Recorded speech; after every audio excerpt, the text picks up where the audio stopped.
வீட்டுக்கு வீடு வந்து இங்கே வந்து மிலிட்ரியில் இருக்காங்க. நம்ம அதை தேடி தான் வந்தோம். ஆனால் வந்தால் இங்கே இன்னும் ஆச்சரியமாக இருந்துச்சு. என்னென்னா இங்கே உள்ள ஒவ்வொரு தெருக்களுமே சாக்கடை நிறைஞ்சு ஓடிக்கிட்டு இருக்கு. நாட்டை காப்பாற்றி நம்ம நாட்டுக்காகவே சேவை செய்ய கிட்டத்தட்ட வீட்டுக்கு ஒரு ஆள் இராணுவத்தில் இருக்காங்க. ஆனாலும் ஊருக்கு வந்து ஒரு அடிப்படை வசதியே கிடையாது. இந்த பாருங்கள் சாக்கடை எப்படி இருக்குங்க. பிள்ளை நடக்க முடியலையா, அதனால ஒன்றும் சொன்னால் வந்து யாரும் கண்டுக்கிற மாட்டேறாப்புல. ரோடு இது ரொம்ப மோசமாக இருக்குது.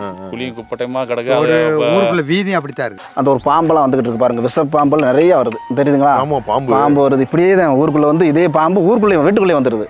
அதை போய் பிரசிடண்ட்டை சொன்னால் எங்களுக்கு ஃபண்டு இல்லை, ஒன்றும் இல்லை, நாங்களாம் செய்ய முடியாது, என் பதவி வேறு முடிய போகுது அப்படி இப்படின்னு சொல்கிறாரு சார். நான் நம்ம சேர்மன்கிட்ட போனால் அங்கே சேர்மனை கண்டுக்கிற மாட்டுறாரு.